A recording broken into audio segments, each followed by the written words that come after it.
Hi friends, welcome back to our channel. ఇక్కడ నేను tips చెప్పట్లేదండి. ఈ వీడియోలో సత్యనారాయణ స్వామి వ్రతం చేశారనమాట మా రిలేటివ్స్ వాళ్ళ ఇంట్లో.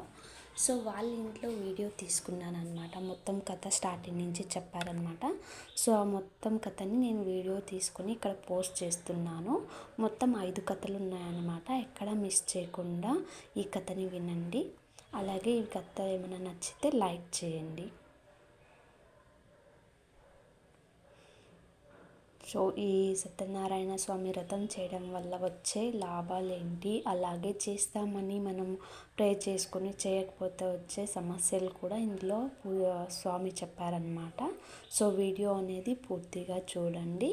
సో మీకు యూజ్ అవుతుంది అనమాట. ఎక్కడైనా మనం ప్రే చేసుకొని ఉంటాం, మేము నెక్స్ట్ టైం చేద్దాము అనేసి చేయకపోతాం కదా.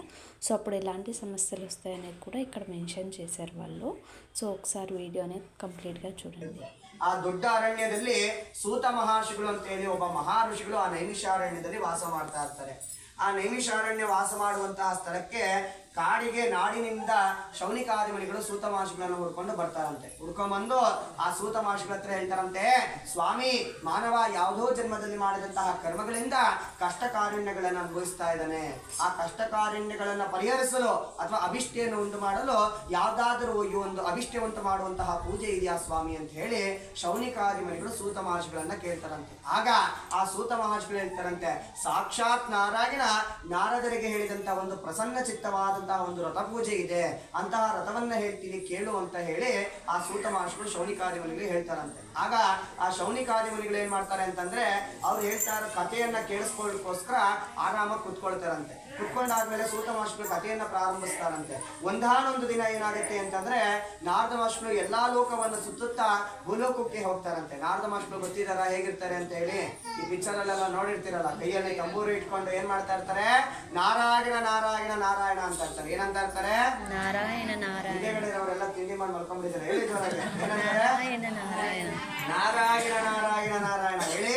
ನಾರಾಯಣ ನಾರಾಯಣ ನಾರಾಯಣ. ಇನ್ನೊಂದ್ಸತಿ ಹೇಳಿ, ನಾರಾಯಣ ನಾರಾಯಣ ನಾರಾಯಣ ನಾರಾಯಣ ನಾರಾಯಣ ನಾರಾಯಣ ಅಂತ ಹೇಳಿ ಜಪವನ್ನ ಮಾಡುವಂಥದ್ದು, ಲೋಕ ಕಲ್ಯಾಣಾರ್ಥಕವಾಗಿ ಲೋಕ ಸಂಚಾರವನ್ನ ಮಾಡುವಂಥದ್ದು ನಾರದ ಮಹರ್ಷಿಗಳ ಕೆಲಸ ಆಗಿರುತ್ತೆ. ಅಂದ್ರೆ ಲೋಕಕ್ಕೆಲ್ಲ ಒಳ್ಳೇದಾಗ್ಬೇಕು ಅಂತ ಹೇಳಿ ಮನೋಭಾವನೆಯನ್ನ ಇಟ್ಕೊಂಡು ಎಲ್ಲಾ ಲೋಕವನ್ನು ಸುತ್ತುತ್ತಾ ಎಲ್ಲಾ ಲೋಕದಲ್ಲೂ ಕೂಡ ನಾರಾಯಣನ ಜಪವನ್ನ ಮಾಡುವಂಥದ್ದು ನಾರದ ಮಹರ್ಷಿಗಳ ಉದ್ದೇಶವಾದರೆ. ಒಂದಾನೊಂದು ದಿನ ಅಂತಂದ್ರೆ ಎಲ್ಲಾ ಲೋಕವನ್ನು ಸುತ್ತುತ್ತಾ ಭೂಲೋಕಕ್ಕೆ ಹೋಗ್ತಾರಂತೆ. ಎಲ್ಲಾ ಲೋಕ ಅಂತಂದ್ರೆ ಅತಲ ವಿತಲ ಪಾತಾಳ, ಮತ್ಸ್ಯಲೋಕ, ಕುರ್ಮಲೋಕ, ಸ್ವರ್ಗಲೋಕ, ಯಮಲೋಕ, ಎಲ್ಲಾ ಲೋಕವನ್ನ ಸುತ್ತಾಕೊಂಡು ಭೂಲೋಕಕ್ಕೆ ಹೋಗ್ತಾರಂತೆ. ಭೂಲೋಕದಲ್ಲಿ ಮನುಷ್ಯರು ವಾಸ ಮಾಡ್ತಿರೋದನ್ನ ನೋಡ್ತಾರಂತೆ. ಆ ಮನುಷ್ಯರ ವಾಸವನ್ನ ಮಾಡ್ಕೊಂಡು ವಾಸ ಮಾಡ್ತಾ ಇರೋದನ್ನ ನೋಡಿ ಊರೆಲ್ಲ ಸುತ್ತಾಕೊಂಡ್ ಬರ್ತಾರಂತೆ. ಅವ್ರಿಗೆ ತುಂಬಾ ಬೇಜಾರಾಗತ್ತಂತೆ. ಯಾಕೆ ಅಂತಂದ್ರೆ ಎಲ್ಲಾ ಲೋಕದಲ್ಲಿ ಎಲ್ಲಾರು ಚೆನ್ನಾಗಿದಾರಂತೆ, ಆದ್ರೆ ಈ ಭೂಲೋಕದಲ್ಲಿ ಮಾತ್ರ ಯಾವುದೋ ಜನ್ಮದಲ್ಲಿ ಮಾಡಿದಂತಹ ಕರ್ಮಗಳಿಂದ ತಿನ್ನಲು ಊಟ ಇಲ್ಲದೆ, ಇರಲು ಮನೆ ಇಲ್ಲದೆ, ಸಂತಾನವಿಲ್ಲದೆ, ಮದುವೆ ಇಲ್ಲದೆ ಸಾಕಷ್ಟು ರೀತಿಯಾದಂತಹ ಕಷ್ಟಕಾರುಣ್ಯಗಳನ್ನ ಮಾನವ ಅನುಭವಿಸ್ತಾ ಇರ್ತಾರಂತೆ. ಎಲ್ಲಿ? ಭೂಲೋಕದಲ್ಲಿ. ಇಂತಹ ಲೋಕದಲ್ಲಿ ನೋಡಿದನ್ನು ನೋಡಿ ಅವರಿಗೆ ತುಂಬಾ ಬೇಜಾರಾಗತ್ತಂತೆ. ಏನಪ್ಪಾ ಮಾಡೋದು? ಮನುಷ್ಯನ ಕಷ್ಟಗಳಿಗೆ ಪರಿಹಾರವೇ ಇಲ್ವಾ? ಯಾವಾಗ ಪರಿಹಾರ ಸಿಗುತ್ತೆ? ತಿಳಿಯೋದಕ್ಕೆ ಉತ್ತರವನ್ನ ನಾರಾಯಣನನ್ನ ಕೇಳ್ಬಿಡೋಣ ಅಂತ ಹೇಳಿ ನಾರಾಯಣನನ್ನ ಹುಡ್ಕೊಂಡು ಸೀದಾ ವೈಕುಂಠಕ್ಕೆ ಹೋಗ್ತಾರೆ. ವೈಕುಂಠದಲ್ಲಿ ಯಾರು ಹೇಳ್ತಾರೆ? ಈಶ್ವರ. ಯಾರು ಹೇಳ್ತಾರೆ? ಯಾರು ಹೇಳ್ತಾರೆ? ಈಶ್ವರ. ನಾರಾಯಣ. ಆ ನಾರಾಯಣನನ್ನ ಹುಡ್ಕೊಂಡು ವೈಕುಂಠಕ್ಕೆ ಹೋಗ್ತಾರಂತೆ. ಸ್ವಾಮಿ, ನೀವೇನೋ ಹೇಳ್ಕೊಳ್ಳಿ, ವೈಕುಂಠದಲ್ಲಿ ನಾರಾಯಣನ ಇಟ್ಕೊಳ್ಳಿ, ಈಶ್ವರನ ಇಟ್ಕೊಳ್ಳಿ, ನಾವು ನಿದ್ದೆ ಮಾಡ್ತೀವಿ, ನೀವು ಕತೆ ಹೇಳಿ ಸುಮ್ಮನೆ. ಹೌದಾ? ಹಂಗ್ ಮಾಡ್ಬೇಕಾ? ಹೇಳ್ತಾ ಇದ್ದೀರಾ ಕತೆ?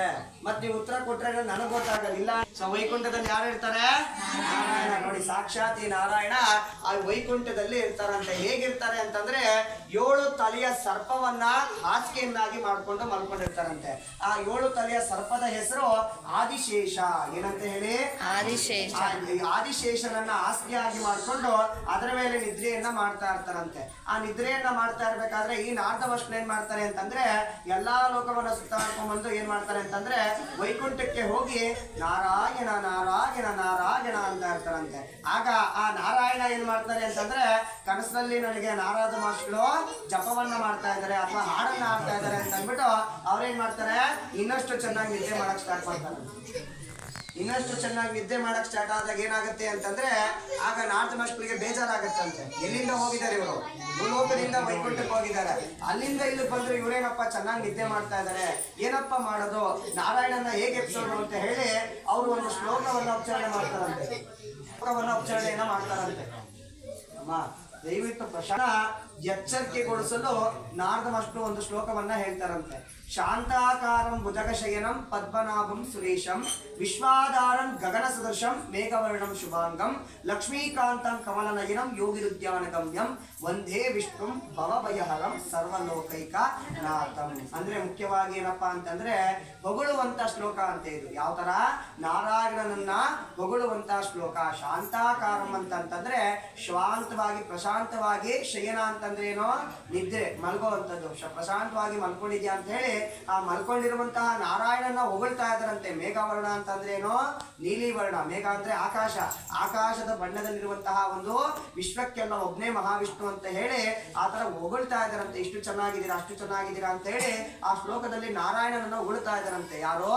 ನಾರದ ಮಹರ್ಷಿಗಳು. ಆಗ ಆ ಹೊಗಳಿದಂತಹ ಶ್ಲೋಕವನ್ನ ಕೇಳಿಸ್ಕೊಂಡು ನಿದ್ರೆಯನ್ನ ಮಾಡ್ತಿರುವಂತಹ ನಾರಾಯಣನಿಗೆ ಎಚ್ಚರಿಕೆ ಆಗತ್ತಂತೆ.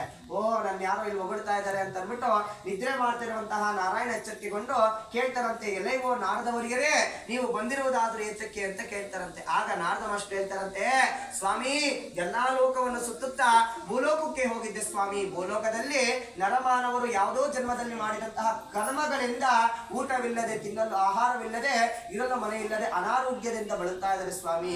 ಮಾನವರ ಕಷ್ಟಗಳನ್ನ ನೋಡಲಾಗದೆ ಆ ಮಾನವರ ಕಷ್ಟಗಳಿಗೆ ಪರಿಹಾರಕ್ಕಾಗಿ ನಿಮ್ಮ ಹತ್ರ ಹುಡ್ಕೊಂಡ್ ಬಂದಿದ್ದೀರಿ ಸ್ವಾಮಿ ಅಂತ ಹೇಳಿ ನಾರದ ಮಹರ್ಷಿಗಳು ಏನ್ ಮಾಡ್ತಾರೆ, ಮನಸ್ಸಲ್ಲಿದ್ದಂತಹ ಕಷ್ಟಗಳನ್ನೆಲ್ಲ ನಾರಾಯಣನಿಗೆ ಹೇಳೇ ಬಿಡ್ತಾರೆ. ಆಗ ನಾರಾಯಣ ಹೇಳಿದ್ರಂತೆ, ಚೆನ್ನಾಗಿ ಕೇಳಿದಿರಿ ನಾರದ ಮಹರ್ಷಿಗಳೇ, ಯಾವ ಕಲಿಯುಗಕ್ಕೆ ಯಾವ ಒಂದು ಪೂಜೆ ಅವಶ್ಯಕತೆ ಇದೆಯೋ, ಮಾನವನ ಕುಲಕ್ಕೆ ಯಾವ ಪೂಜೆ ಅವಶ್ಯಕತೆ ಇದೆಯಂತಹ ಒಂದು ರಥವನ್ನ ಹೇಳ್ತೀನಿ ಕೇಳಿ ಅಂತ ಹೇಳಿ ಸಾಕ್ಷಾತ್ ನಾರಾಯಣ ನಾರದ ಮಹರ್ಷಿಗಳಿಗೆ ಹೇಳ್ತಾರಂತೆ. ಆಗ ನಾರದ ಮಹರ್ಷಿಗಳು ಕೇಳ್ತಾರಂತೆ, ಸ್ವಾಮಿ ಹೇಳಿ ಸ್ವಾಮಿ ಕೇಳ್ತೀವಿ ಅಂತ ಹೇಳಿ.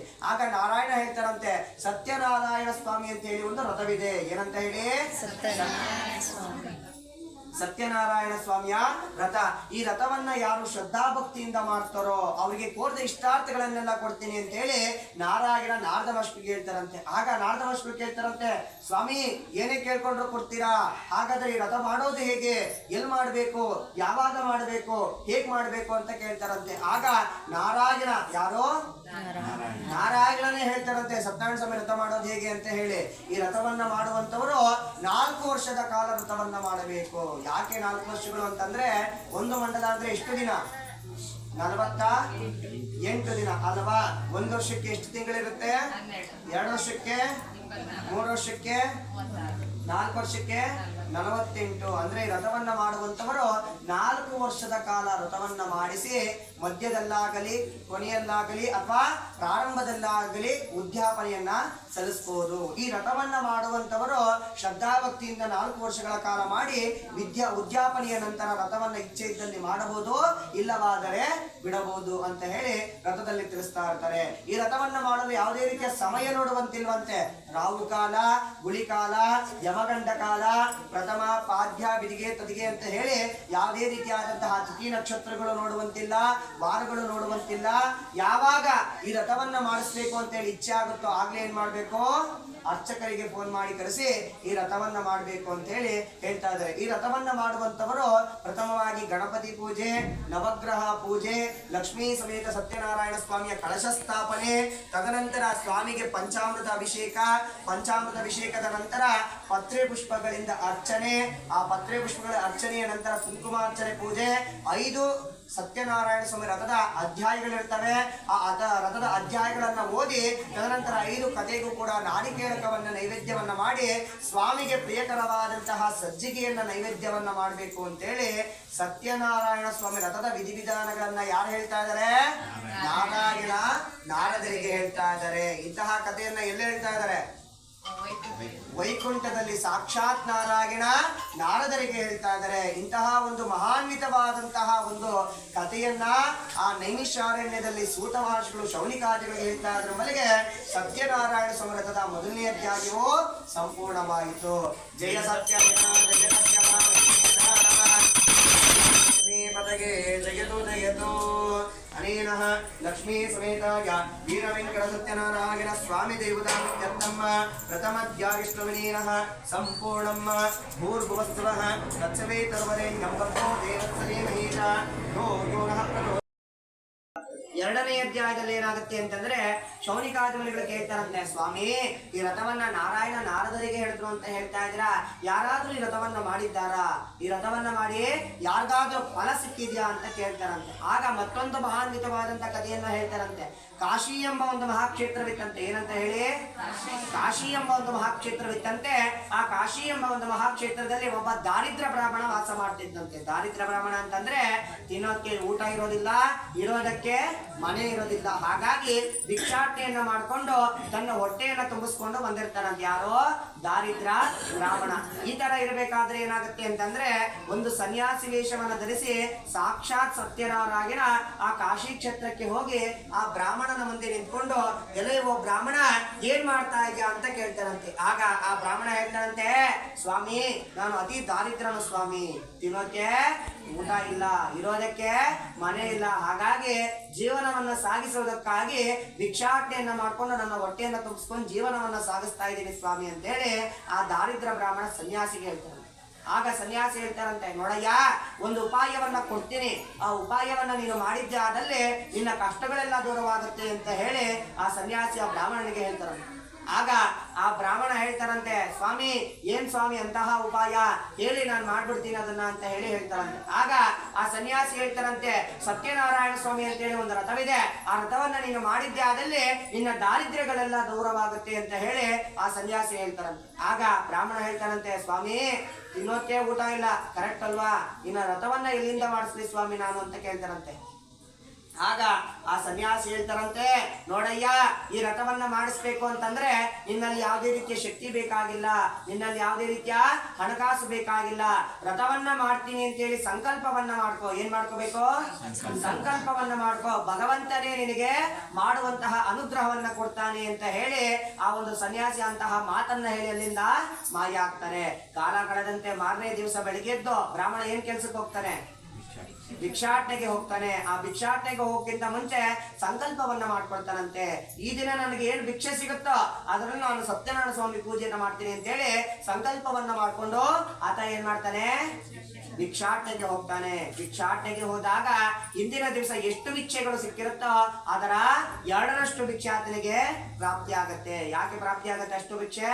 ಸತ್ಯನಾರಾಯಣ ಸ್ವಾಮಿಯ ಸಂಕಲ್ಪದಿಂದ. ಹಾಗಾಗಿ ಆ ಬಂದಿರುವಂತಹ ಹಣಕಾಸೆಲ್ಲ ಕೂಡಿಟ್ಟು ಆ ಒಂದು ಬ್ರಾಹ್ಮಣ ದಾರಿದ್ರ ಬ್ರಾಹ್ಮಣ ಏನ್ ಮಾಡ್ತಾನೆ? ಸತ್ಯನಾರಾಯಣ ಸ್ವಾಮಿ ರಥವನ್ನ ಮಾಡಿ ಶೀಘ್ರದಲ್ಲಿ ತನ್ನ ಸಂಕಷ್ಟಗಳು ದಾರಿದ್ರ್ಯಗಳು ಎಲ್ಲವನ್ನೂ ಕೂಡ ದೂರ ಮಾಡಿಕೊಂಡು ಸಿರಿ ಸಂಪತ್ತನ್ನ ಉಂಟು ಮಾಡ್ಕೊಳ್ತಾನೆ. ಮೇಲೆಗೆ ಸತ್ಯನಾರಾಯಣ ಸ್ವಾಮಿ ಎರಡನೇ ಅಧ್ಯಾಯದಲ್ಲಿ ಅರ್ಧ ಭಾಗ ಮುಗಿಯುತ್ತೆ. ತದನಂತರ ಏನಾಗುತ್ತೆ ಅಂತಂದ್ರೆ ಆ ದಾರಿದ್ರ ಬ್ರಾಹ್ಮಣ ಆ ಸ್ವಾಮಿ ಅನುಗ್ರಹದಿಂದ ಆತ ಏನ್ ಮಾಡ್ತಾ ಇರ್ತಾನೆ? ಪ್ರತಿ ವರ್ಷವೂ ಸತ್ಯನಾರಾಯಣ ಸ್ವಾಮಿ ಪೂಜೆಯನ್ನ ಮಾಡ್ತಾ ಬಂದಿರ್ತಾನೆ.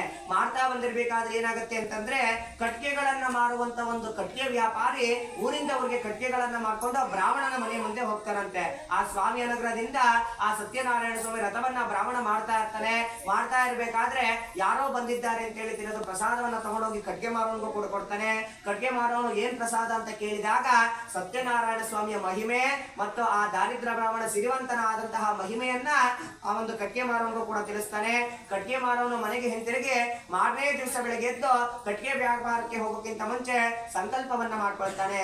ಈ ದಿನ ನನಗೇನಾದ್ರೂ ನನ್ನ ಕಟ್ಟಿಗೆಗಳಲ್ಲಿ ಲಾಭ ಬಂದಿದ್ದಲ್ಲಿ ನಾನು ಸತ್ಯನಾರಾಯಣ ಸ್ವಾಮಿ ವ್ರತವನ್ನ ಮಾಡ್ತೀನಿ ಅಂತೇಳಿ ಸಂಕಲ್ಪದೊಡನೆ ಆತ ಏನ್ ಮಾಡ್ತಾನೆ? ಕಟ್ಟಿಗೆ ವ್ಯಾಪಾರಕ್ಕೆ ಹೋಗ್ತಾನೆ. ಕಟ್ಟಿಗೆ ವ್ಯಾಪಾರಕ್ಕೆ ಹೋದಾಗ ಇಂದಿನ ದಿವಸ ಎಷ್ಟು ಕಟ್ಟಿಗೆಗಳು ವ್ಯಾಪಾರವಾಗಿರುತ್ತೋ ಅದರ 2ರಷ್ಟು ವ್ಯಾಪಾರ ಆ ದಿನ ಆಗುತ್ತೆ. ಯಾಕೆ? ಸಂಕಲ್ಪದಿಂದ. ಆ ಸಂಕಲ್ಪದಿಂದ ವ್ಯಾಪಾರವಾದಂತಹ ಕಟ್ಟಿಗೆಗಳನ್ನ ಮಾರಿದಂತಹ ಹಣದಲ್ಲಿ ಆ ಒಂದು ಕಟ್ಟಿಗೆ ಮಾರೋನು ಏನ್ ಮಾಡ್ತಾನೆ? ಬಂದು ಸತ್ಯನಾರಾಯಣ ಸ್ವಾಮಿ ವ್ರತವನ್ನ ಮಾಡ್ತಾನೆ. ಶೀಘ್ರದಲ್ಲೇ ತನ್ನ ಸಂಕಷ್ಟಗಳು ದಾರಿದ್ರ್ಯಗಳು ಎಲ್ಲವನ್ನೂ ಕೂಡ ದೂರ ಮಾಡಿಕೊಂಡು ಸಿರಿ ಸಂಪತ್ತನ್ನ ಉಂಟು ಮಾಡ್ಕೊಳ್ತಾನೆ. ನಿಮ್ಮಲ್ಲಿಗೆ ಸತ್ಯನಾರಾಯಣ ಸ್ವಾಮಿ ವ್ರತದ 2ನೇ ಅಧ್ಯಾಯವೂ ಸಂಪೂರ್ಣವಾಗಿತ್ತು. ಜಯ ಸತ್ಯನಾರಾಯಣ ಜಯ ಸತ್ಯ ಜಯ ಸತ್ಯ ಲಕ್ಷ್ಮೀ ಪದಗೆ ದಯತು ದಯತು ಅನೇನ ಲಕ್ಷ್ಮೀ ಸಮೇತಾಯ ವೀರವೆಂಕಟಃ ಎಲ್ಲ ಕೇಳಿಸ್ಕೊತಾ ಇದ್ದೀರಾ. 6ನೇ ಅಧ್ಯಾಯಕ್ಕೆ ಹೋಗ್ಬಿಡ್ತಾ ಇದ್ದೆ, ಎಲ್ಲ ಕೇಳಿಸ್ಕೊಳ್ತಾ ಇರೋದ್ರಿಂದ 3ನೇ ಅಧ್ಯಾಯ ಪ್ರಾರಂಭ ಮಾಡಿ. ಎಷ್ಟನೇ ಅಧ್ಯಾಯ? 3ನೇ ಅಧ್ಯಾಯ. 3ನೇ ಅಧ್ಯಾಯದಲ್ಲಿ ಏನಾಗುತ್ತೆ ಅಂತಂದ್ರೆ ದೇವಶರ್ಮ ಭದ್ರಶೀಲಿ ಅಂತ ಹೇಳಿ ರಾಜಾರಾಣಿ ಇಬ್ರು ಇರ್ತಾರೆ. ಆ ರಾಜಾರಾಣಿಗಳಿಗೆ ಏನೇ ಪೂಜೆ ಪುನಸ್ಕಾರ ಮಾಡಿದ್ರು ಕೂಡ ಸಂತಾನವಾಗೋದಿಲ್ಲ.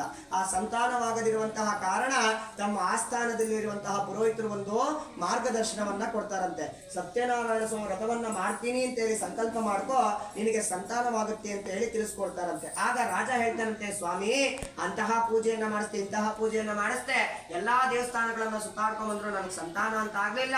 ನನಗೇನಾದ್ರೂ ಈ ಸತ್ಯನಾರಾಯಣ ಸ್ವಾಮಿ ವ್ರತದಿಂದ ನನಗೇನಾದ್ರೂ ಸಂತಾನ ಅಂತ ಆದ್ರೆ, ಗಂಡ್ಮಗುನಾದ್ರೂ ಆಗ್ಲಿ ಹೆಣ್ಮಗುನಾದ್ರೂ ಆಗ್ಲಿ, ಸಂತಾನ ಅಂತ ಆದ್ರೆ ಸಾಧಾರಣ ವ್ಯಕ್ತಿಯಂತೆ ನನ್ನ ರಾಜ್ಯ ಮರ್ಯಾದೆಗಳನ್ನೆಲ್ಲ ಬಿಟ್ಟು ಸಾಧಾರಣ ವ್ಯಕ್ತಿಯಂತೆ ನದಿ ತೀರದಲ್ಲಿ ಸತ್ಯನಾರಾಯಣ ಸ್ವಾಮಿ ವ್ರತವನ್ನ ಮಾಡ್ತೀನಿ ಅಂತ ಹೇಳಿ ಸಂಕಲ್ಪವನ್ನ ಮಾಡ್ಕೊಳ್ತಾನಂತೆ. ಕಾಲ ಕಳೆದಂತೆ ಆ ಸತ್ಯನಾರಾಯಣ ಸ್ವಾಮಿ ಅನುಗ್ರಹದಿಂದ 10 ತಿಂಗಳು ತುಂಬೋದ್ರೊಳಗೆ ರಾಜನ ಕೈಯಲ್ಲಿ ಸತ್ಯನಾರಾಯಣ ಸ್ವಾಮಿ ಅನುಗ್ರಹದಿಂದ ಮುದ್ದಾದ ಸಂತಾನವೋ ಪ್ರಾಪ್ತಿ ಆಗುತ್ತಂತೆ. ಸಂತಾನ ಆದ್ಮೇಲೆ ಏನ್ ಪೂಜೆ ಮಾಡಿಸ್ತೀವಿ ಅಂತ ಕೇಳ್ಕೊಂಡಿರ್ತಾರೆ, ಎಲ್ಲಿ ಮಾಡಿಸ್ತೀವಿ ಅಂತ ಕೇಳ್ಕೊಂಡಿರ್ತಾರೆ, ನದಿ ತೀರದಲ್ಲಿ. ಹಾಗಾಗಿ ಆ ಸಾಧಾರಣ ವ್ಯಕ್ತಿಯಂತೆ ನದಿ ತೀರದಲ್ಲಿ ಸತ್ಯನಾರಾಯಣ ಸ್ವಾಮಿ ವ್ರತವನ್ನ ಊರಿನಲ್ಲಿರುವಂತಹ ಜನರನ್ನೆಲ್ಲ ಸೇರಿಸಿ ಸತ್ಯನಾರಾಯಣ ಸ್ವಾಮಿ ವ್ರತವನ್ನ ಮಾಡಿಸ್ತಾ ಇರ್ತಾನೆ. ಮಾಡಿಸ್ತಾ ಇರುವಂತಹ ಸಂದರ್ಭದಲ್ಲಿ ವಜ್ರ ವೈಡೂರ್ಯಗಳನ್ನ ಮಾರುವಂತಹ ಒಂದು ವರ್ತಕ ಬರ್ತಾರಂತೆ. ವರ್ತಕ ಅಂತಂದ್ರೆ ವ್ಯಾಪಾರಿ. ಊರಿಂದ ಊರಿಗೆ ವಜ್ರ ವೈಡೂರ್ಯಗಳನ್ನ ಮಾರ್ಕೊಂಡು ಆ ವ್ಯಾಪಾರಿ, ಆ ವರ್ತಕ ಆ ಒಂದು ಸ್ಥಳಕ್ಕೆ ಬರ್ತಾನಂತೆ. ಬಂದು ರಾಜನ ಹತ್ರ ಹೋಗಿ ಪ್ರಸಾದವನ್ನು ಇಸ್ಕೊಂತಾನಂತೆ. ರಾಜನಿಗೆ ಮರುಪ್ರಶ್ನೆಯನ್ನ ಮಾಡ್ತಾನಂತೆ, ಸ್ವಾಮಿ ಪ್ರಸಾದ ಏನೋ ಕೊಟ್ಬಿಟ್ರಿ, ಅಷ್ಟೊಂದು ದೊಡ್ಡ ಅರಮನೆಗಳಿದಾವೆ ನಿಮಗೂ, ಅಷ್ಟೊಂದು ಆಸ್ತಿ ಅಂತಸ್ತಿವೆ, ಅಷ್ಟೊಂದು ಚಿನ್ನಾಭರಣಗಳಿವೆ, ಆದ್ರೂ ಯಾಕೆ ಸ್ವಾಮಿ ಈ ತರ ಪೂಜೆ ಏನೋ ಇಲ್ಲಿ ಮಾಡ್ತಾ ಇದ್ದೀರಾ ಅಂತ ಕೇಳ್ತಾನಂತೆ. ಆಗ ರಾಜ ತನ್ನ ಸಂಕಲ್ಪವನ್ನು ತಿಳಿಸ್ತಾನಂತೆ, ನನಗೆ ಸಂತಾನ ಅಂತ ಆದ್ರೆ ಸತ್ಯನಾರಾಯಣ ಸ್ವಾಮಿ ವ್ರತವನ್ನ ನದಿ ತೀರದಲ್ಲೇ ಮಾಡಿಸ್ತೀನಿ ಅಂತ ಹೇಳಿ ಸಂಕಲ್ಪವನ್ನ ಮಾಡ್ಕೊಂಡ ಕಾರಣ ನನಗೀಗೆ ಸ್ವಾಮಿ ಅನುಗ್ರಹದಿಂದ ಸಂತಾನವಾಗಿರುವಂತಹ ಕಾರಣ ನಾನು ಸತ್ಯನಾರಾಯಣ ಸ್ವಾಮಿ ಪೂಜೆಯನ್ನು ಮಾಡ್ತಾ ಇದ್ದೀನಿ ಅಂತ ಹೇಳಿ ಸತ್ಯನಾರಾಯಣ ಸ್ವಾಮಿ ಮಹಿಮೆಯನ್ನ ಆ ವರ್ತಕನಿಗೂ ತಿಳಿಸ್ಬಿಡ್ತಾನಂತೆ. ಆಗ ವರ್ತಕ ಏನ್ ಮಾಡ್ತಾನೆ ಅಂತಂದ್ರೆ, ನನಗೂ ಕೂಡ ಸಂತಾನ ಇಲ್ಲ ಸ್ವಾಮಿ, ನಾನು ಈ ಪೂಜೆಯನ್ನ ಮಾಡ್ತೀನಿ ಅಂತ ಹೇಳಿ ಮನೆಗೆ ಹಿಂತಿರುಗ್ತಾನಂತೆ. ವರ್ತಕನ ಹೆಂಡತಿ ಹೆಸರು ಲೀಲಾವತಿ ಅಂತ ಹೇಳಿ. ಏನಂತ ಹೇಳಿ? ಆ ಲೀಲಾವತಿಗೆ ಹೇಳ್ತಾನಂತೆ, ನೋಡೆ ರಾಜಾರಾಣಿ ಇಬ್ರಿಗೂ ಸಂತಾನವಾಯ್ತಂತೆ, ನಮಗೂ ಕೂಡ ಸಂತಾನವಿಲ್ವಲ್ಲ, ನಾವು ಸತ್ಯನಾರಾಯಣ ಸ್ವಾಮಿ ವ್ರತವನ್ನ ಮಾಡಿಸೋಣ ಅಂತ ಹೇಳಿ ಸಂಕಲ್ಪವನ್ನ ಮಾಡ್ಕೊಳ್ಳೋಣ ಅಂತ ಹೇಳಿ ಹೆಂಡತಿ ಹತ್ರ ಕೇಳ್ತಾನಂತೆ. ಆಗ ಹೆಂಡತಿ ಹೇಳ್ತಾನಂತೆ, ಆಯ್ತು ರೀ, ನಮಗ್ ಸಂತಾನ ಅಂತ ಆದ್ರೆ ಗಂಡ್ಮಗುನಾದ್ರೂ ಆಗ್ಲಿ ಹೆಣ್ಮಗುನಾದ್ರೂ ಆಗ್ಲಿ, ಆ ಸಂತಾನ ಆಗಿದ ಕೂಡಲೇ ಸತ್ಯನಾರಾಯಣ ಸ್ವಾಮಿ ವ್ರತವನ್ನ ಮಾಡಿಸೋಣ ಅಂತ ಹೇಳಿ ಇಬ್ರು ಕೂಡ ಸಂಕಲ್ಪವನ್ನ ಮಾಡ್ಕೊಳ್ತಾರಂತೆ. ಕಾಲ ಕಳೆದಂತೆ ಏನಾಗುತ್ತೆ ಅಂತಂದ್ರೆ ಆ ಸತ್ಯನಾರಾಯಣ ಸ್ವಾಮಿ ಅನುಗ್ರಹದಿಂದ ಆ ಒಂದು ಲೀಲಾವತಿಯು ಗರ್ಭಾವತಿ ಆಗಿ 10 ತಿಂಗಳಲ್ಲಿ ಒಂದು ಮುದ್ದಾದ ಒಂದು ಹೆಣ್ಣು ಮಗುವಿಗೆ ಜನನವನ್ನ ಕೂಡ ಕೊಡ್ತಾಳೆ. ಮಕ್ಕಳಾದ್ಮೇಲೆ ಏನ್ ಪೂಜೆ ಮಾಡಿಸ್ತೀವಿ ಅಂತ ಕೇಳ್ಕೊಂಡಿರ್ತಾರೆ, ಸತ್ಯನಾರಾಯಣ ಸ್ವಾಮಿ ಪೂಜೆ. ಆಗ ಮಾಡಿಸೋದಿಲ್ಲ. ಈಗೇನ್ ಸತ್ಯನಾರಾಯಣ ಪೂಜೆ ಮಾಡಿಸುವಂತದ್ದು, ಮಗು ಈಗ ತಾನೇ ಹುಟ್ಟಿದೆ, ಇರೋವರ ದುಡ್ಡೆಲ್ಲ ಏನಾಗಿದೆ, ಹಾಸ್ಪಿಟ್ಲ್ಗೆ ಅದಕ್ಕೆ ಇದಕ್ಕೆ ಅಂತ ಖರ್ಚಾಗೋಗ್ಬಿಟ್ಟಿದೆ. ಈಗೇನ್ ಸತ್ಯನಾರಾಯಣ ಪೂಜೆ ಮಾಡಿಸುವಂತದ್ದು, ಆ ಮಗುವಿಗೆ 5 ತಿಂಗಳು ತುಂಬಿದಾಗ ನಾಮಕರಣ ಮಾಡಿಸ್ತೀವಂತಲ್ಲ, ಅಂತಹ ಸಂದರ್ಭದಲ್ಲಿ ಮಾಡಿಸೋಣ ಅಂತ ಹೇಳಿ ವ್ರತವನ್ನ ಏನ್ ಮಾಡ್ತಾರೆ, ಮುಂದಕ್ಕೆ ಹಾಕ್ತಾರೆ. ಕಾಲ ಕಳೆದಂತೆ ಆ ಗಂಡ್ಮಗುನ ಹೆಣ್ಮಗುನ ಹೆಣ್ಣು ಮಗು, ಆ ಹೆಣ್ಣು ಮಗುವಿಗೆ 5 ತಿಂಗಳು ಕೂಡ ತುಂಬುತ್ತೆ. 5 ತಿಂಗಳು ತುಂಬಿದಾಗ ಕಲಾವತಿ ಅಂತೇಳಿ ಹೆಸರನ್ನ ಇಟ್ಟು ನಾಮಕರಣ ಕೂಡ ಮಾಡ್ಬಿಡ್ತಾರೆ. ಆಗ್ಲೂ ಸತ್ಯನಾರಾಯಣ ಸ್ವಾಮಿ ಪೂಜೆಯನ್ನ ಮಾಡಿಸೋದೇ ಇಲ್ಲ. ಈಗ ತಾನೇ ನಾಮಕರಣ ಮಾಡ್ಬಿಟ್ಟಿದೀವಿ, ಇರೋ ಬರೋ ದುಡ್ಡೆಲ್ಲ ಖಾಲಿ ಆಗೋಗ್ಬಿಟ್ಟಿದೆ. ಈಗೇನು ಸತ್ಯನಾರಾಯಣ ಸ್ವಾಮಿ ಪೂಜೆ ಮಾಡಿಸೋಂಥದ್ದು, ಒಂದೇ ಸತಿ ಮಗಳು ವಯಸ್ಕಳು ಅಂತಂದ್ರೆ ದೊಡ್ಡವಳಾಗ್ಲಿ ಅಂತ ಹೇಳಿ ದೊಡ್ಡವಳಾದ ಸಂದರ್ಭದಲ್ಲಿ ಮಾಡ್ತೀನಿ ಅಂತ ವ್ರತವನ್ನ ಏನ್ ಮಾಡ್ತಾರೆ, ಮುಂದಕ್ಕೆ ಹಾಕ್ತಾರೆ. ಕಾಲ ಕಳೆದಂತೆ ಆ ಮಗು ಹೆಸರೇನು, ಕಲಾವತಿ. ಆ ಕಲಾವತಿ ಬೆಳೆದು ದೊಡ್ಡವಳಾಗ್ತಾಳೆ, ವಯಸ್ಕಳಾದ ಸಂದರ್ಭ ಕೂಡ ಬರುತ್ತೆ. ಆಗ್ಲೂ ಕೂಡ ಸತ್ಯನಾರಾಯಣ ವ್ರತವನ್ನ ಮಾಡಿಸೋದೇ ಇಲ್ಲ. ಈಗೇನು ಸತ್ಯನಾರಾಯಣ ವ್ರತವನ್ನ ಮಾಡಿಸುವಂತದ್ದು, ಈಗ ತಾನೇ ಮಗಳು ಬೆಳೆದು ದೊಡ್ಡವಳಾಗಿ ನಿಂತಿದ್ದಾಳೆ, ಕಾಲೇಜ್ಗೆ ಅಡ್ಮಿಷನ್ ಅದು ಇದು ಅಂತಂದ್ರೆ ಸುಮ್ಮನೆನಾ, ಜಾಸ್ತಿ ಖರ್ಚುಗಳಿರುತ್ತೆ. ಈಗೇನು ಸತ್ಯನಾರಾಯಣ ಸ್ವಾಮಿ ಪೂಜೆಯನ್ನ ಮಾಡಿಸುವಂತದ್ದು, ಒಂದೇ ಸತಿ ಕಲಾವತಿಗೆ ಹೇಗಿದ್ರು ಮದ್ವೆ ಮಾಡ್ತೀವಲ್ಲ, ಮದ್ವೆ ಮಾಡಿರೋ ಟೈಮಲ್ಲಿ ಹಂಗೆ ಜೈ ಅನ್ಸ್ಬಿಡೋಣ ಅಂತ ಅಂದ್ಬಿಟ್ಟು ವ್ರತವನ್ನ ಏನ್ ಮಾಡ್ತಾರೆ, ಮುಂದಕ್ಕೆ ಹಾಕ್ತಾರೆ. ಆ ಕಲಾವತಿ ಬೆಳೆದು ದೊಡ್ಡವಳಾಗಿ ವಯಸ್ಕಾಳಾದ ನಂತರ ಮದುವೆ ವಯಸ್ಸು ಕೂಡ ಬಂದು ನಿಂತ್ಕೊಳ್ತಾಳೆ. ಮದುವೆ ವಯಸ್ಸಿಗೆ ಬಂದು ನಿಂತ್ಕೊಂಡಾಗ ಹೇಗೆ ನಮ್ಮ ಸಂಪ್ರದಾಯದ ಪ್ರಕಾರವಾಗಿ ವರವನ್ನ ನೋಡ್ತಿರೋ, ಅದೇ ರೀತಿಯಾಗಿ ವರ್ತಕರ ಕುಟುಂಬದಿಂದ, ವರ್ತಕರ ಮನೆತನದಿಂದ ಒಂದು ತಂದು ಸುಂದರವಾದಂತ ವರನನ್ನ ತಂದು ಕಲಾವತಿ ಮದುವೆ ಕೂಡ ಮಾಡ್ಬಿಡ್ತಾರೆ. ಮದ್ವೆ ಆದ್ಮೇಲೆ ಏನ್ ಪೂಜೆ ಮಾಡಿಸ್ತೀವಿ ಅಂತ ಕೇಳ್ಕೊಂಡಿರ್ತಾರೆ. ಸತ್ಯನಾರಾಯಣ ಸ್ವಾಮಿ ಪೂಜೆ ಆಗ್ಲೂ ಕೂಡ ಮಾಡ್ಸಲ್ಲ. ಯಾಕಂತಂದ್ರೆ ಇರೋಬರ ದುಡ್ಡೆಲ್ಲ ಏನಾಗಿದೆ, ಬಾಡಿಗೆಗೆ, ಐನೋರ್ಗೆ, ಮತ್ತೆ ಭಟ್ರಿಗೆ, ಅಡಿಗೆ ಅವ್ರಿಗೆ ಎಲ್ಲ ಖಾಲಿ ಆಗ್ಬಿಟ್ಟಿದೆ. ಮುಖ್ಯವಾಗಿ ಏನಪ್ಪಾ ಅಂತಂದ್ರೆ 1 ಗ್ರಾಮ್ ಚಿನ್ನ ಎಷ್ಟಾಗೋಗಿದೆ, 10,000 ತನಕ ಆಗೋಗ್ಬಿಟ್ಟಿದೆ. ಇರೋಬರ ದುಡ್ಡೆಲ್ಲ ಒಡವೆಗೆ ಖಾಲಿ ಆಗ್ಬಿಟ್ಟಿದೆ. ಇವತ್ತು ದುಡ್ಡೆಲ್ಲ ಹೋಗೋದು, ಏನೋ 4 ಲಕ್ಷ ಕೊಟ್ರೆ ಮಾಡಿಸ್ಬೋದು, ಹಂಗಾಗಿ ಅವಾಗ ಇಲ್ಲ ಆಗ್ಬಿಡುತ್ತೆ. ಸೊ ಅವಾಗ ಏನ್ ಹೇಳ್ತಾರೆ ಅಂತಂದ್ರೆ, ಈಗ್ಲೇನ್ ಸತ್ಯನಾರಾಯಣ ಸ್ವಾಮಿ ಪೂಜೆ ಮಾಡಿಸುವಂತದ್ದು, ಇವಾಗ ತಾನೇ ಮದುವೆ ಮಾಡಿ ಎಲ್ಲ ಇರೋಬರ ದುಡ್ಡೆಲ್ಲ ಖಾಲಿ ಆಗೋಗಿದೆ. ಹೇಗಿದ್ರು ನಮ್ಮ ಮಗಳಿಗೆ ಮಗು ಆಗುತ್ತಲ್ವಾ, ಅವಾಗ ಮಾಡ್ಸೋಣ ಅಂತ ಹೇಳಿ ರಥವನ್ನ ಏನ್ ಮಾಡ್ತಾರೆ, ಮುಂದಕ್ಕೆ ಹಾಕೊಡ್ತಾರೆ. ಕಾಲ ಕಳೆದಂತೆ ಆ ಕಲಾವತಿಯು ತನ್ನ ಗಂಡನೂ ಕೂಡ, ಕಲಾವತಿಯ ಗಂಡನೂ ಕೂಡ ವರ್ತಕನಾಗಿರ್ತಾನೆ, ಅಂದ್ರೆ ವ್ಯಾಪಾರಿ. ಅವ್ನು ಎಲ್ಲಿಂದ ತಂದಿರ್ತಾರೆ, ವ್ಯಾಪಾರಸ್ಥರ ಕುಟುಂಬದಿಂದನೇ ತಂದಿರ್ತಾರೆ. ಹಾಗಾಗಿ ಮಾವ ಕೂಡ ವ್ಯಾಪಾರಿ, ಅಳಿಯ ಕೂಡ ವ್ಯಾಪಾರಿ. ಬೇರೆ ಒಂದು ರಾಜ್ಯಕ್ಕೆ ವ್ಯಾಪಾರಕ್ಕೆ ಅಂತ ಹೇಳಿ, ವ್ಯಾಪಾರಕ್ಕೆ ಅಂತ ಹೋದಾಗ ಏನಾಗುತ್ತೆ ಅಂತಂದ್ರೆ, ಯಾರೋ ಮಾಡಿರುವಂತಹ ಕಳ್ಳತನದ ಅಪವಾದ ಇವ್ರ ಮೇಲೆ ಬಂದ್ಬಿಡುತ್ತೆ. ವ್ಯಾಪಾರಕ್ಕೆ ಅಂತ ಹೇಳಿ ಹೋಗಿ ನದಿ ತೀರದಲ್ಲಿ ಪ್ರಯಾಣ ಮಾಡಿ ಸುಸ್ತಾಗಿರುವಂತ ಕಾರಣ ನದಿ ತೀರದಲ್ಲಿ ನಿದ್ರೆಯನ್ನ ಮಾಡ್ತಾ ಇರ್ತಾರೆ. ಆ ನಿದ್ರೆಯನ್ನ ಮಾಡ್ತಾ ಇರ್ಬೇಕಾದ್ರೆ ಚಂದ್ರಕೇತುವಿನ ರಾಜ್ಯದಲ್ಲಿ ಯಾರೋ ಕಳ್ತನ ಮಾಡ್ಕೊಂಡು ಹೋಗಿರುವಂತಹ ಕಳ್ಳರು ಆ ಕಳ್ತನ ಮಾಡಿರುವಂತಹ ವಸ್ತುಗಳನ್ನೆಲ್ಲ ತಂದು ಇವ್ರ ಹತ್ರ ಇಟ್ಬಿಟ್ಟು ಅಲ್ಲಿಂದ ಪರಾರಿ ಆಗ್ಬಿಟ್ಟಿರ್ತಾರೆ. ಆಗ ಸೈನಿಕರು ಕಳ್ಳತನವನ್ನ ಹುಡ್ಕೊಂಡ್ ಬರ್ತಾ ಇರ್ಬೇಕಾದ್ರೆ ಆ ಕಳ್ಳತನವಾಗಿರುವಂತಹ ವಸ್ತುಗಳು ಇವ್ರ ಹತ್ರನೇ ಸಿಗುತ್ತೆ. ಯಾರ ಹತ್ರ, ವರ್ತಕರ ಹತ್ರ, ಮಾವ ಮತ್ತೆ ಅಳಿಯನ ಹತ್ರ ಸಿಗುತ್ತೆ. ಇವರೇ ಕಳ್ಳರು ಅಂತ ಪರಿಗಣಿಸಿ ಆ ಒಂದು ವರ್ತಕರನ್ನ ಕರ್ಕೊಂಡೋಗಿ ಏನ್ ಮಾಡ್ತಾನೆ, ಕಾರಾಗೃಹಕ್ಕೆ ಹಾಕ್ಬಿಡ್ತಾರೆ. ಆ ಕಾರಾಗೃಹಕ್ಕೆ ಹಾಕ್ದಂಗೆ ಇವ್ರು ಹೇಳ್ತಾ ಇರ್ತಾರೆ, ಸ್ವಾಮಿ ನಾವು ಕಳ್ಳರಲ್ಲ ಸ್ವಾಮಿ, ನಾವು ವ್ಯಾಪಾರಿಗಳು ಅಂತ ಹೇಳಿ. ಎಷ್ಟೇ ಜೋರಾಗಿ ಯಾರು ಏನೇ ಹೇಳ್ತಾ ಇದ್ರು ಇವರ ಧ್ವನಿ ಯಾರಿಗೂ ಕೇಳಿಸ್ತಾ ಇರೋದಿಲ್ಲ. ಹಾಗಾಗಿ ಆ ರಾಜ ಏನ್ ಮಾಡ್ತಾನೆ, ಇವರೇ ಕಳ್ಳರುಗಳು ಅಂತ ಪರಿಗಣಿಸಿ ಕಾರಾಗೃಹಕ್ಕೆ ಹಾಕ್ಬಿಡ್ತಾನೆ. ಯಾಕೆ ಕಾರಾಗೃಹದ ಶಿಕ್ಷೆ ಬರುತ್ತೆ ಅಂತಂದ್ರೆ, ಸತ್ಯನಾರಾಯಣ ಸ್ವಾಮಿಯ ಶಾಪ ಇರುತ್ತೆ ಅವ್ರಿಗೆ. ಕೇಳಿದ್ದೇನ್ ಕೇಳ್ಕೊಂಡ್ರು ಅವರು, ಸಂತಾನ ಕೇಳ್ಕೊಂಡ್ಮೇಲೆ ಸಂತಾನ ಕೊಟ್ರು, ಮಾಡಿಸಿದ್ರು. ಅವಾಗ ಏನಂದ್ರು, ನಾಮಕರಣ ಟೈಮಲ್ಲಿ ಏನಂದ್ರು, ವಯಸ್ಕರ ಆದ್ಮೇಲೆ ಅಂದ್ರು ಮದ್ವೆ ಅಂದ್ರು. ಮದ್ವೆ ಆದ್ಮೇಲೆ ಆದ್ರೂ ಮಾಡಿಸ್ಬೇಕಾಗಿತ್ತಲ್ಲ, ಮಾಡಿಸ್ಲಿಲ್ಲ. ಹಾಗಾಗಿ ಈಗ ಮದ್ವೆ ಆದ್ಮೇಲೆ ಮಾಡಿಸಿಲ್ಲ ಅಂತ ಹೇಳಿ ಸಹಿಸಲಾಗದ ಅಶಕ್ಯ ಉಂಟಾಗಲಿ ಅಂದ್ರೆ ನಿಮ್ಗೆ ಗೊತ್ತಿರಬಾರ್ದು, ಆ ತರ ಕಷ್ಟಗಳು ನಿಮಗ್ ಬರ್ಲಿ ಅಂತ ಅಂದ್ಬಿಟ್ಟು ತಥಾಸ್ತು ಅಂದ್ಬಿಟ್ಟು ಹೊರಟೋಗ್ಬಿಡ್ತಾರಂತೆ. ಹಂಗಾಗಿ ಏನಪ್ಪಾ ಅಂತಂದ್ರೆ ಆ ಸ್ವಾಮಿಗೂ ಕೂಡ ಕೋಪ ಬರುತ್ತೆ ಅಂತ ಹೇಳಿ 3ನೇ ಅಧ್ಯಾಯದಲ್ಲಿ ತಿಳಿಸ್ಕೊಟ್ಟಿದ್ದಾರೆ. ಸತ್ಯನಾರಾಯಣ ವ್ರತವನ್ನ ಮಾಡಿಸ್ತೀವಿ ಅಂತ ಏನಾದ್ರು ಸಂಕಲ್ಪ ಮಾಡ್ಕೊಂಡ್ರೆ ಮಾಡಿಸ್ಬಿಡ್ಬೇಕಂತ, ಇಲ್ಲ ಅಂತಂದ್ರೆ ದೇವ್ರಿಗೆ ಕೋಪ ಕೂಡ ಬರುತ್ತೆ ಅಂತ ತಿಳಿಸ್ಕೊಟ್ಟಿದ್ದಾರೆ. ಅವ್ರಿಗೆ ಗೊತ್ತೇ ಇರೋದಿಲ್ಲ, ಯಾರೋ ಕಳ್ತನ ಮಾಡ್ಕೊಂಡು ಹೋಗಿರೋ ಅಪವಾದ ಇವ್ರ ಮೇಲೆ ಬಂದು ಕಾರಾಗೃಹಕ್ಕೆ ಹಾಕ್ಬಿಡ್ತಾರೆ. ಈ ಕಡೆ ಮನೆಯಲ್ಲಿ ಏನಾಗುತ್ತೆ ಅಂತಂದ್ರೆ 1 ತಿಂಗಳಾಗುತ್ತೆ, 2 ತಿಂಗಳಾಗುತ್ತೆ, 3 ತಿಂಗಳಾಗುತ್ತೆ.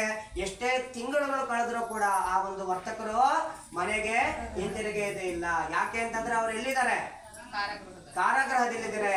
ಜೈಲಲ್ಲಿದ್ದಾಗ ಫೋನ್ ಕೂಡ ಅವಾಗಿನ ಕಾಲದಲ್ಲಿ ಇರ್ಲಿಲ್ಲ. ಇಲ್ಲಾಂದ್ರೆ ಫೋನ್ ಮಾಡಾದ್ರು ಹೇಳ್ತಾ ಇದ್ರು, ಆಗ್ತಾ ಇಲ್ಲ ಅದು.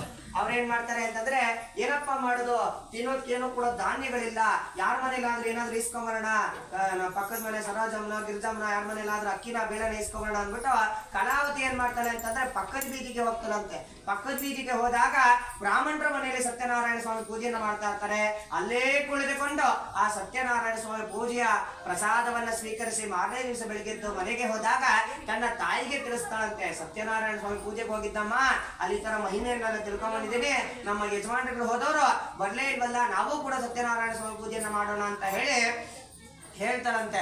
ಆಗ ತಾಯಿ ಹಿಂದೆ ಮುಂದೆ ನೋಡದೆ ಆಯ್ತಮ್ಮ ಮಾಡೋಣ ಅಂತೇಳಿ ಒಪ್ಕೊಂಡಾಗ ಮತ್ತೆ ಸತ್ಯನಾರಾಯಣ ಸ್ವಾಮಿಗೆ ಮನವೊಲಿಯುತ್ತೆ. ಯಾಕೆ, ತಂದೆಯವರಂತೆ ರಥವನ್ನ ಮಾಡಿಸ್ತಾ ಇಲ್ಲ, ಮಗಳಾದ್ರೂ ಕೇಳ್ಕೊಳ್ತಾ ಇದಲ್ಲ ಅಂತ ಹೇಳಿ ಮತ್ತೊಂದು ಆಶೀರ್ವಾದವನ್ನ ಮಾಡ್ತಾರಂತೆ. ಹೇಗೆ ಅಂತಂದ್ರೆ, ಆ ರಾಜ ಇರ್ತಾನಲ್ಲ, ಆ ರಾಜನ ಹೆಸರು ಚಂದ್ರಕೇತು. ಏನಂತ ಹೇಳಿ, ಕಾರಾಗೃಹಕ್ಕೆ ಹಾಕಿರ್ತಾನಲ್ಲ ರಾಜ, ಆ ರಾಜನ ಹೆಸರು ಚಂದ್ರಕೇತು. ಆ ಚಂದ್ರಕೇತುವಿನ ಸ್ವಪ್ನದಲ್ಲಿ ಹೋಗಿ, ಸ್ವಪ್ನ ಅಂದ್ರೆ ಏನು, ಕನಸಿನಲ್ಲಿ ಹೋಗಿ, ನೀನು ಬಂಧನದಲ್ಲಿ ಇಟ್ಟಿರುವಂತಹ 2 ವರ್ತಕರು ನನ್ನ ಶಾಪದಿಂದ ಬಂಧನ ಪಡಲಾಗಿತ್ತು, ಬಿಡುಗಡೆ ಮಾಡದಿದ್ದಲ್ಲಿ ರಾಜ್ಯವನ್ನೆಲ್ಲ ನಾಶ ಮಾಡ್ತೀನಿ ಅಂತೇಳಿ ಬೆದರಿಕೆಯನ್ನ ಸತ್ಯನಾರಾಯಣ ಸ್ವಾಮಿ ಹಾಕ್ತಾರೆ. ಆಗ ರಾಜ, ಅಯ್ಯೋ ದೇವರೇ ಬಂದ ನನ್ನ ಕನಸಿನಲ್ಲಿ ಬಿಡುಗಡೆ ಮಾಡು ಅಂತ ಹೇಳಿದ್ದಾರೆ ಅಂತ ಇದ್ಮೇಲೆ ಇಟ್ಕೊಂಡಿರೋದ್ರಲ್ಲಿ ವ್ಯಕ್ತ ಅಂತ ಹೇಳ್ತಿರೋದು 1ಕ್ಕೆ 2ರಷ್ಟು ವಜ್ರಾವೈಢೂರ್ಯಗಳನ್ನ ವರ್ತಕರಿಗೆ ಕೊಟ್ಟು ಬಿಡುಗಡೆ ಮಾಡಿ ಕಳಿಸ್ಕೊಡ್ತಾರೆ. ಮನೆಗೆ ಸತ್ಯನಾರಾಯಣ ಸ್ಮರಣದ 3ನೇ ಅಧ್ಯಾಯವು ಸಂಪೂರ್ಣವಾಯಿತು. ಜಯದತ್ಯನಾರಾಯಣ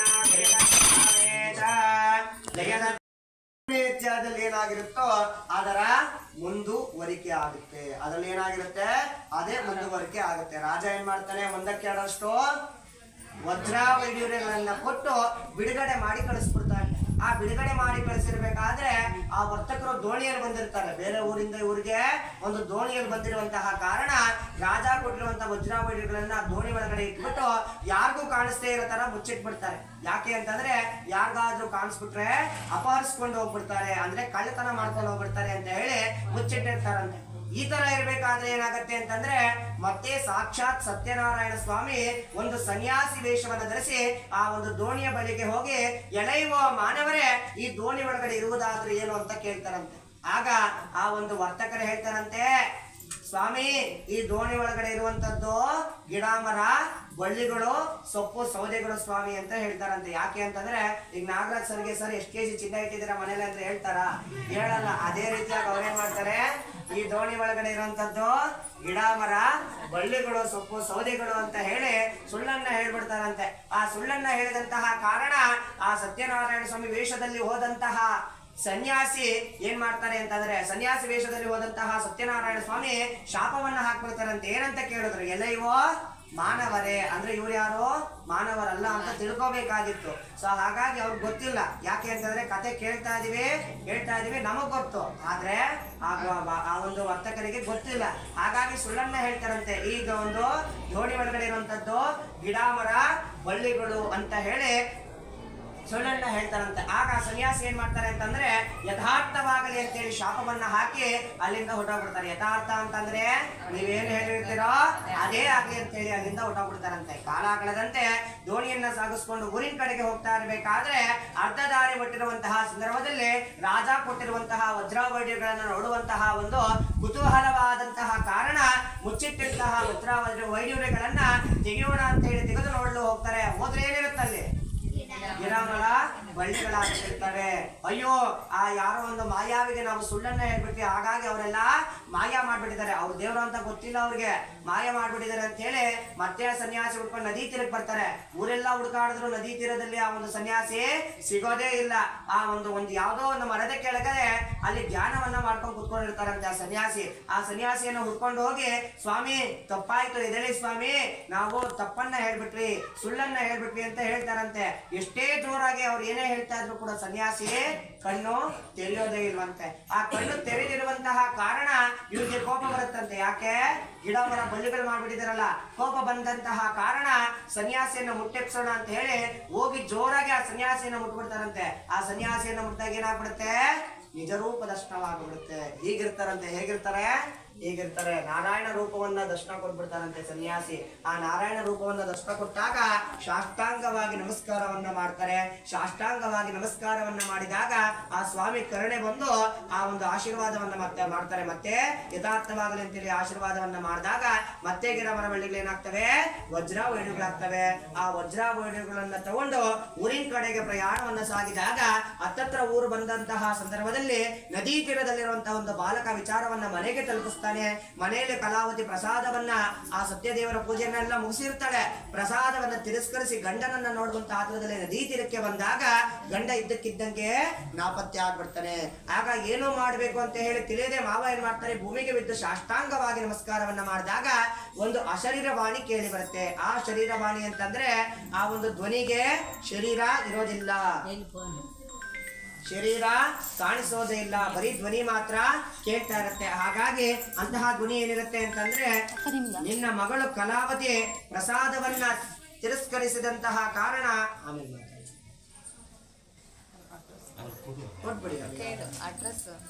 ಆ ಪ್ರಸಾದವನ್ನ ತಿರಸ್ಕರಿಸಿ ವರ್ತಕ ಕುಟುಂಬದವರು ಮನೆಗೆ ಹೋಗಿ ಸತ್ಯನಾರಾಯಣ ಸುವ್ರತವನ್ನ ಮಾಡ್ತಾರೆ ಎಂಬುದಕ್ಕೆ ಸತ್ಯನಾರಾಯಣ ಸುವ್ರತದ 4ನೇ ಅಧ್ಯಾಯವು ಸಂಪೂರ್ಣವಾಯಿತು. ಜಯ ಸತ್ಯನಾರಾಯಣ ಜಯ ಸತ್ಯಲಕ್ಷ್ಮೀ. 5ನೇ ಅಧ್ಯಾಯ ಬಂತು ಅಂತಂದ್ರೆ ಸ್ವಾಮಿಗಳಿನೇ ಬಿಟ್ಬಿಡ್ತಾರೆ ನಮ್ಮನ್ನ ಅಂತ ಅರ್ಥ. 5ನೇ ಅಧ್ಯಾಯ ಕಾಯ್ತಾ ಇರ್ತಾರೆ. ಇಷ್ಟೊಂದು ಸ್ವಾಮಿಗಳು ಚೆನ್ನಾಗಿ ಕಥೆ ಬಿಡ್ತಾ ಇದ್ದಾರೆ. 5ನೇ ಅಧ್ಯಾಯ ಬಂತಂದ್ರೆ 5 ನಿಮಿಷದಲ್ಲಿ ನಮ್ದು ಮುಗಿದೋಗ್ಬಿಡುತ್ತೆ ಅಂತ ಅರ್ಥ. 5ನೇ ಅಧ್ಯಾಯದಲ್ಲಿ ಏನಾಗುತ್ತೆ ಅಂತಂದ್ರೆ ಅಂಗಧ್ವಜ ಅಂತ ಹೇಳಿ ರಾಜ ಇರ್ತಾನೆ. ಅಂಗಧ್ವಜ ರಾಜ ತುಂಬಾ ಒಳ್ಳೆ ವ್ಯಕ್ತಿ ಅಂತಂತೆ. ದಾನ ಧರ್ಮಗಳನ್ನ ಮಾಡ್ತಾ ಇರ್ತಾನೆ, ದೇವಸ್ಥಾನಗಳನ್ನ ನಿರ್ಮಾಣವನ್ನ ಮಾಡ್ತಾ ಇರ್ತಾನೆ, ಕಷ್ಟ ಅಂತ ಬಂದವ್ರಿಗೆ ಸಹಾಯವನ್ನ ಮಾಡ್ತಾ ಇರ್ತಾನೆ. ಆದ್ರೂ ಕೂಡ ಏನಾಗುತ್ತೆ ಅಂತಂದ್ರೆ ಪ್ರಾಣಿಗಳನ್ನ ಬೇಟೆಯಾಡೋಣ ಅಂತ ಹೇಳಿ ಕಾಡಿಗೆ ಹೋಗ್ತಾರಂತೆ. ಕಾಡಿಗೆ ಹೋದಾಗ ಏನಾಗತ್ತೆ ಅಂತಂದ್ರೆ ಪ್ರಾಣಿಗಳನ್ನೆಲ್ಲ ಬೇಟೆಯಾಡಿ ಆತನಿಗೆ ಆಯಾಸವಾಗತ್ತಂತೆ. ಆಯಾಸ ಅಂದ್ರೆ ಏನು? ಸುಸ್ತಾಗತ್ತಂತೆ. ಆ ಸುಸ್ತಾದಂತಹ ಕಾರಣ ಒಂದು ಮರದ ಕೆಳಗೆ ಬಂದು ವಿಶ್ರಾಂತಿಯನ್ನ ಪಡಿತಾ ಇರ್ತಾರಂತೆ. ಆ ಮರದ ಮುಂಭಾಗದಲ್ಲಿ ಗೋಪಾಲಕರೆಲ್ಲರೂ ಸೇರಿ ಸತ್ಯನಾರಾಯಣ ಸ್ಮರಣವನ್ನ ಮಾಡ್ತಾ ಇರ್ತಾರಂತೆ. ಗೋಪಾಲಕರು ಅಂತಂದ್ರೆ ಹಸು ಮೇಯಿಸೋದು. ಅವ್ರೇನ್ ಮಾಡ್ತಾ ಇರ್ತಾರೆ? ಸತ್ಯನಾರಾಯಣ ಸ್ವಾಮಿ ಪೂಜೆಯನ್ನ ಅವರು ಶಕ್ತಿ ಅನುಸಾರವಾಗಿ ಮಾಡ್ತಾ ಇರ್ತಾರಂತೆ. ಒಂದು ಗೋಡೆ ಮೇಲೆ, ಒಂದು ಬಂಡೆ ಮೇಲೆ ಚಾಪೀಸಲ್ಲಿ ಸತ್ಯನಾರಾಯಣ ಸ್ವಾಮಿ ಚಿತ್ರವನ್ನ ಬಿಡಿಸಿ ಅಲ್ಲೇ ಕಾಡಿನಲ್ಲಿ ಸಿಕ್ಕಂತಹ ಸೊಪ್ಪು ಹೂಗಳನ್ನೆಲ್ಲ ತಗೊಂಡಿಟ್ಟು ಅವರ ಶಕ್ತಿ ಅನುಸಾರವಾಗಿ ಸತ್ಯನಾರಾಯಣ ಸ್ವಾಮಿ ಪೂಜೆಯನ್ನ ಮಾಡ್ತಾ ಇರ್ತಾರಂತೆ. ಈ ರಾಜ ಬಂದು ಆ ಸತ್ಯನಾರಾಯಣ ಸ್ವಾಮಿ ಪೂಜೆಯನ್ನ ಮಾಡ್ತಾ ಇರೋದನ್ನ ನೋಡ್ತಾರಂತೆ. ನೋಡಿದ್ರು ಕೂಡ ಕೈ ಕೂಡ ಮುಗಿಯೋದಿಲ್ವಂತೆ, ಆ ಕಡೆ ನಮಸ್ಕಾರ ಕೂಡ ಮಾಡೋದೇ ಇಲ್ವಂತೆ, ಆ ಕಡೆ ಹೋಗೋದು ಕೂಡ ಇಲ್ವಂತೆ.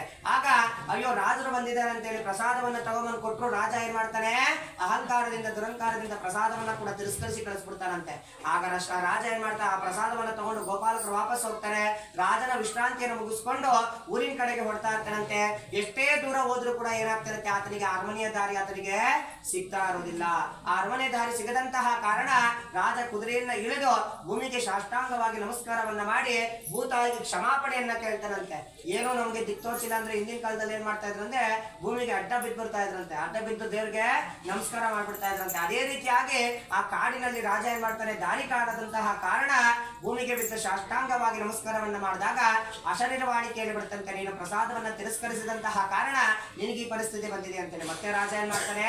ಕಾಡಿಗೆ ಹೋಗಿ ಗೋಪಾಲಕರ ಜೊತೆಲಿ ಈತನು ಕೂಡ ಒಂದಾಗಿ ಸೇರಿಕೊಂಡು ಆ ಸತ್ಯನಾರಾಯಣ ಸ್ವಾಮಿ ಪೂಜೆಯನ್ನು ಮುಗಿಸಿ ಪ್ರಸಾದವನ್ನ ಸ್ವೀಕರಿಸಿ ಮತ್ತೆ ಪ್ರಯಾಣವನ್ನ ಸಾಗಿದಾಗ ಆ ಅರಮನೆಯ ದಾರಿ ಆತನಿಗೆ ಮರಳಿ ಸಿಗುತ್ತೆ. ಅರಮನೆಗೆ ಹೋಗಿ ಸಕುಟುಂಬ ಸಮೇತನಾಗಿ ಆ ರಾಜನು ಕೂಡ ಸತ್ಯನಾರಾಯಣ ಸ್ವಾಮಿ ಪೂಜೆಯನ್ನ ಮಾಡ್ತಾನೆ. ಶೀಘ್ರದಲ್ಲಿ ತನ್ನ ಸಂಕಷ್ಟಗಳು ದಾರಿದ್ರ್ಯವೆಲ್ಲವೂ ಕೂಡ ದೂರ ಮಾಡಿಕೊಂಡು ಸಿರಿ ಸಂಪತ್ತಿಂದ ಇನ್ನಷ್ಟೋ ಸಮೃದ್ಧಿಯಿಂದ ಇರ್ತಾನೆ ಎಂಬಲ್ಲಿಗೆ ಸತ್ಯನಾರಾಯಣ ಸ್ಮರಣದ 5ನೇ ಅಧ್ಯಾಯವೂ ಸಂಪೂರ್ಣವಾಗಿತ್ತು. ಜಯ ಸತ್ಯನಾರಾಯಣ, ಜಯ ಸತ್ಯನಾರಾಯಣ. ಟೀಚರ್ ಕಥೆಗಳು ಕೇಳಬೇಕಾಗುತ್ತೆ. ಇರುವಂತದ್ದು 5 ಅಧ್ಯಾಯಗಳು. ಎಲ್ಲರೂ ಕೂಡ ನಿಂತ್ಕೊಳ್ಳಿ, ಮಹಾಮಂಗಳಾರತಿ ಆಗುತ್ತೆ. ಲಕ್ಷ್ಮೀ ಸಮೇತಾಯ ವೀರವೆಂಕಟ ಸತ್ಯನಾರಾಯಣ ಸ್ವಾಮಿ ದೇವತಾಭ್ಯೋ ನಮಃ. ಋಗ್ವೇದ ಪ್ರಿಯಕರಾಯ ನಮಃ. ಋಗ್ವೇದ ಮೋದಾನಯ. ಓಂ ಅಗ್ನಿಮೀಳೆ ಪ್ರೋಗಿತಂ ವ್ಯಕ್ತಸ್ಯ ದೇವವೃತ್ಪದಂ ಹೋತಾರಂ ರತದಾತಾರಂ. ಹರಿ ಓಂ ಸ್ವಸ್ತಿಃ. ಋಗ್ವೇದ ವೇದಾಯ ನಮಃ. ಯಜ್ಞೇನ ಯಜ್ಞಮಯದಂತ ದೇವಾಃ ತಾನಿ ಧರ್ಮಾಣಿ ಮತಮಾನ್ಯಾಸನ್ನ ಹೇ ಅನಾಕಂ ಮಹಿಮಾ ಯತ್ರ ಸಂತೆ ಯತ್ರ ಪೂರ್ವೆ ಸಾಧ್ಯ ಸಂತೆ ದೇವಾಃ ಯಜುರ್ವೇದಾನಿ ಗಂಧವರ್ಪಯಾಮಿ. ಸಾಮವೇದಾಯ ನಮಃ. ಶನ್ನೋ ಮಿತ್ರಶ್ಚಂ ವರುಣಃ. ನಮೋ ಬ್ರಹ್ಮಣೇ ನಮಸ್ತೆ ವಾಯೋ ತ್ವಮೇವ ಪ್ರತ್ಯಕ್ಷಂ ಬ್ರಹ್ಮಾಸಿ ತ್ವಮೇವ ಪ್ರತ್ಯಕ್ಷಂ ಬ್ರಹ್ಮ ವದಿಷ್ಯಾಮಿ.